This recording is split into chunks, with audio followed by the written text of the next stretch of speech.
Exercício número 6. Faça um programa que peça o raio de um círculo, calcule e mostre a sua área. Bom, você é bom em matemática?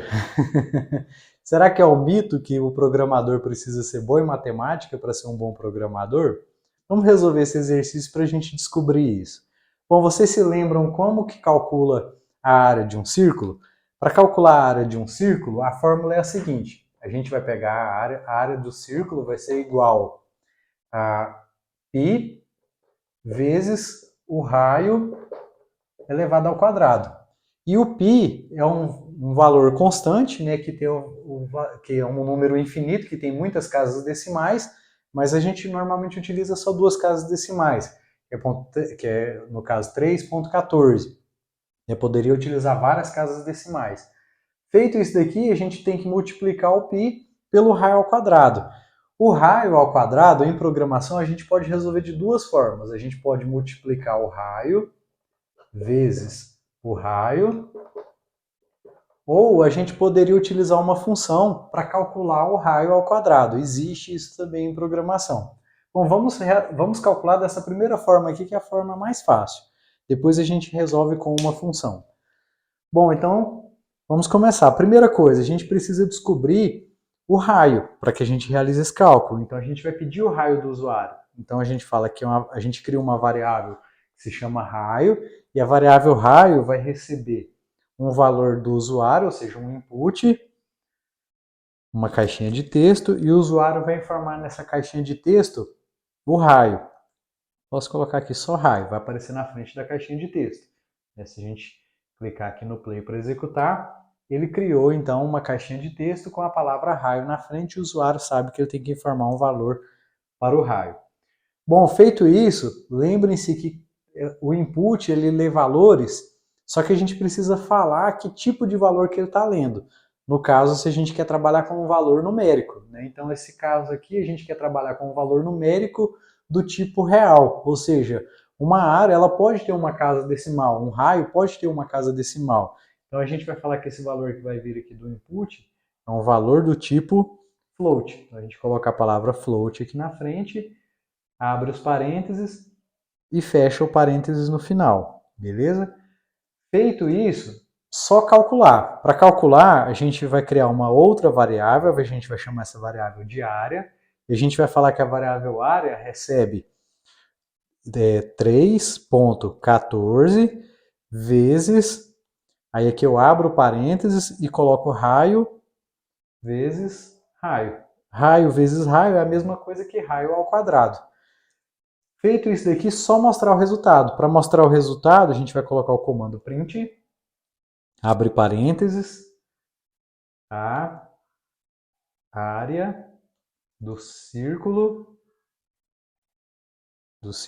é, dois pontos, e da mesma forma que a gente fez, a gente vai colocar uma vírgula e vai colocar a variável área. Vamos executar esse código, vou diminuir algumas linhas aqui para aparecer aqui em cima. Para executar, basta clicar aqui no símbolo de play e ele vai rodar a primeira linha. A gente vai falar o valor da área de 3, o valor do raio de 3,2. 3,2 ele vai realizar o cálculo e ele vai falar, ó, a área do círculo é 32,15360004. Professor, e como que eu faço para formatar essa saída para não aparecer tantas casas decimais? É fácil. Basta a gente mudar um pouco essa estrutura do print como a gente está acostumado. Em vez de a gente colocar a variável aqui fora das aspas, a gente vai colocar ela dentro das aspas. Mas para que a gente coloque ela dentro das aspas, a gente precisa indicar que esse print vai ter uma saída formatada. Então a gente coloca um F aqui na frente das primeiras aspas, aqui no início, e agora eu coloco a área dentro das aspas. Só que eu coloco ela dentro das aspas, dentro de umas chaves, certo? Então abro chaves e digito aqui a variável área. Isso aqui a gente chama de interpolar. Então eu interpolo a variável área com as chaves aqui dentro do comando print. E executamos para vocês verem o que vai acontecer. Não vai mudar nada. Certo? Se eu colocar aqui o mesmo valor 3,2, o resultado vai ser o mesmo. Ou seja, então é uma forma que nós temos de mostrar o mesmo resultado de uma outra ou usando uma outra lógica de programação. Só que com essa lógica de programação aqui, com essa instrução formatada, agora eu consigo limitar quantas casas decimais eu quero. E isso é muito fácil. Basta eu colocar uma vírgula, primeiro eu coloco aqui dois pontos, vírgula, ponto 2F. E agora eu clico aqui no play. Agora eu falo que o raio vale 3.2. Se eu executar, vai falar que a área do círculo é 32.15. E ele formatou então a nossa saída somente para 2 casas decimais, limitou a 2 casas decimais. Entenderam? Bom, podemos fazer agora a seguinte alteração nesse código. Vamos evoluir um pouco mais. Eu falei para vocês que a gente poderia, em vez de multiplicar raio vezes raio, a gente poderia utilizar uma função. Certo? Para utilizar essa função, a gente poderia fazer a seguinte coisa.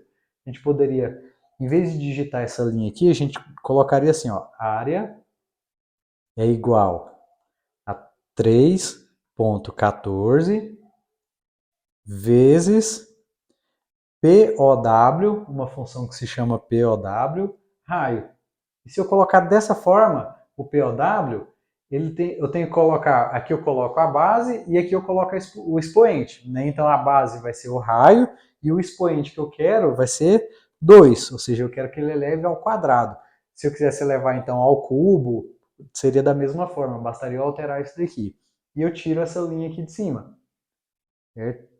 Para tirar essa linha de cima, eu vou dar um Ctrl X aqui e depois eu vou mostrar uma coisa muito legal para vocês. Vou tentar executar, vou colocar aqui 3.2, executou e deu o mesmo resultado.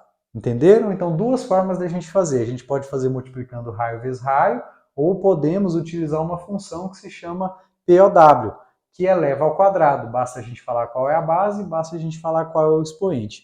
E a coisa legal que eu ia falar para vocês é o seguinte: professor, eu gostei dessa função, mas eu queria lembrar do outro código. Como que eu faço para não apagar ele, ou onde eu poderia colocar ele? Em programação, a gente tem um recurso que se chama comentário. O comentário é uma parte de código que não é executada. Para que eu faça isso, basta eu colocar um hashtag aqui na frente. Então, se eu colocar um hashtag aqui na frente, o meu interpretador Python vai entender que essa linha não precisa ser executada e ele até coloca com uma cor diferente, o Google Colab. Então, tudo que tiver um hashtag na frente não é executado. Isso eu posso colocar para código, ou eu poderia colocar, por exemplo, para documentar o meu código. Certo? Eu poderia falar aqui, ó, colocar aqui na frente, ó, a função POW eleva ao quadrado. E assim vocês teriam uma documentação do que faz essa função e te ajudaria a lembrar, né, o que faz esse código daqui uma semana, daqui 2 semanas, ou caso você queira compartilhar esse código com alguma pessoa. Beleza? Então, uma revisão muito rápida. Aprendemos então que a gente poderia fazer uma operação de elevar ao quadrado multiplicando a variável vezes a variável, ou a gente poderia utilizar uma função, que é a função POW, onde eu indico qual é a minha base e qual vai ser o meu expoente. Aprendemos também como formatar a saída para limitar as casas decimais. Nesse caso, basta a gente colocar um F aqui antes das aspas, depois a gente abre chaves, coloca a nossa variável, coloca 2 pontos, vírgula, ponto e o número de casas decimais que eu quero limitar. No caso, 2 casas decimais e F.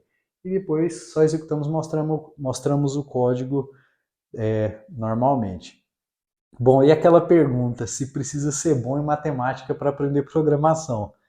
Depende, né? Porque se a gente está fazendo um programa que precisa calcular a área de um círculo, eu preciso então entender como que se calcula a área de um círculo. Eu preciso saber essa fórmula. Se eu não sei essa fórmula, eu preciso pesquisar. Eu preciso entender alguns conceitos básicos também, como por exemplo base e expoente. Mas isso não é nada demais para a gente, né? Isso aqui são coisas simples. Se você quer trabalhar com softwares que fazem grandes cálculos computacionais ou cálculos extremamente complexos, aí sim você precisa evoluir um pouco mais na matemática. Mas é claro que saber matemática para programação é muito bom, mas não é um nível tão acima assim que você precisa saber não, tá bom? Se essa era a sua dúvida, então se você for mediano em matemática, você consegue programar muito mesmo, beleza? Então vamos para o próximo exercício.